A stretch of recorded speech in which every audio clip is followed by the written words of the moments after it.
Hey, Money Masters! Let's talk about the silent financial crisis gripping millions of Americans. High-interest consumer debt. I'm talking about credit cards with 25% APRs, personal loans, and medical bills that just seem to grow faster than you can pay them down. If you're carrying these kinds of loans, you are essentially pouring money into a financial black hole every single month. You're stuck in a loop of making minimum payments, watching interest chew up your hard-earned dollars, and feeling like you'll never get ahead. The good news is you don't have to stay there. You don't need a huge raise to start winning. You just need a strategy. Today, we are going to decode the two most famous, powerful debt-slaying strategies, the debt snowball and the debt avalanche. We'll break down the math, the psychology, and the real-world application of both. I'll show you exactly how to decide which method is right for you, give you the step-by-step process, and put you on the fast track to becoming debt-free. It's time to stop paying the interest tax and start building your wealth. Let's dive in. Before you can choose a battle plan, you must know your enemy. This first phase is non-negotiable. First, you need a debt clarity spreadsheet. List every high-interest consumer debt you have. Forget the mortgage and student loans for now. We're focused on the costly loans that are truly draining your cash flow. Create 4 columns for each debt: lender, current balance, interest rate, the APR, and minimum monthly payment. Once you have this list, you have to be honest with yourself. What's my total monthly payment? And most importantly, how much extra can I find to attack this debt? To use either the snowball or the avalanche effectively, you must find a fixed extra amount of money, your debt attack fund, to throw at your target debt every month. This comes from a temporary budget freeze, cutting out all non-essential spending. Also, if you don't have a small liquid emergency fund, even $1,000, stop. Go back and save that first. You cannot attack debt without a financial shield. Once you have your buffer and your attack fund, you're ready. Let's start with the debt snowball method. This strategy is championed by many financial experts for one simple reason: psychology and momentum. Here's how it works. The snowball ignores the interest rate and focuses entirely on the smallest debt balance. You list all your debts from the smallest balance to the largest. Then, you pay the minimum monthly payment on every single debt except the smallest one. Finally, you throw your entire debt attack fund at that smallest debt. Once it's paid off, you take the money you were paying toward it, the minimum payment plus your attack fund, and roll it onto the payment for the next smallest debt.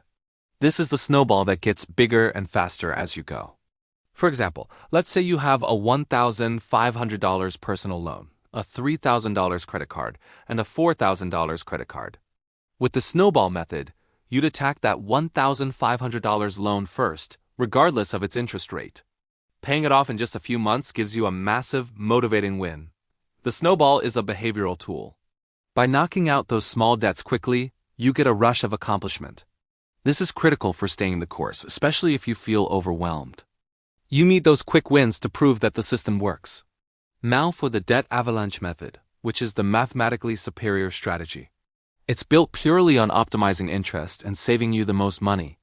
The avalanche ignores the debt balance and focuses entirely on the interest rate, or APR. You list all your debts from the highest APR to the lowest. You pay the minimum on every debt, except the one with the highest interest rate. Then, you throw your entire debt attack fund at that highest APR debt.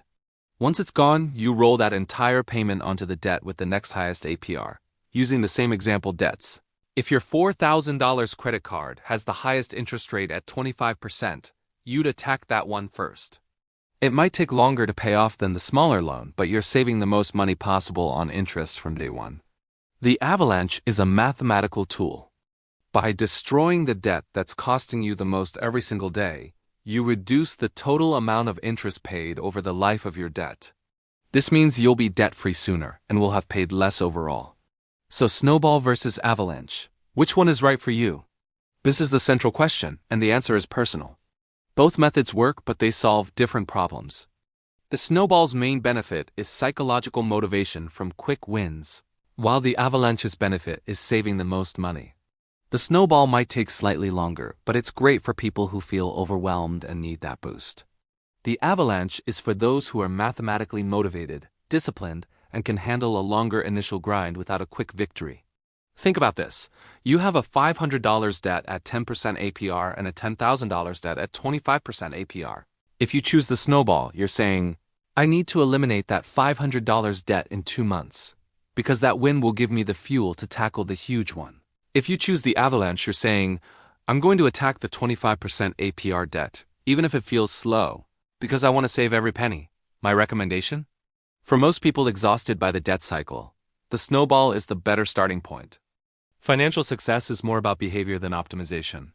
If you quit the avalanche because it's slow, you save $0. If you stick with the snowball, you get debt-free. Whether you chose snowball or avalanche, the final steps are the same and are critical for success. First, automate the process.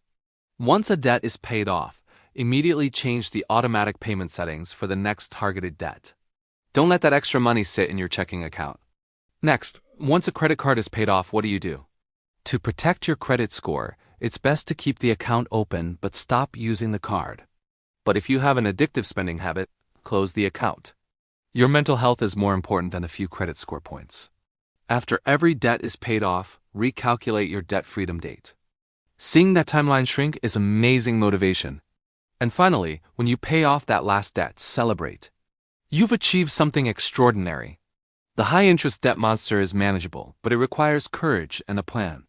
Whether you choose the psychological power of the snowball or the mathematical precision of the avalanche, you now have the tools to change your life.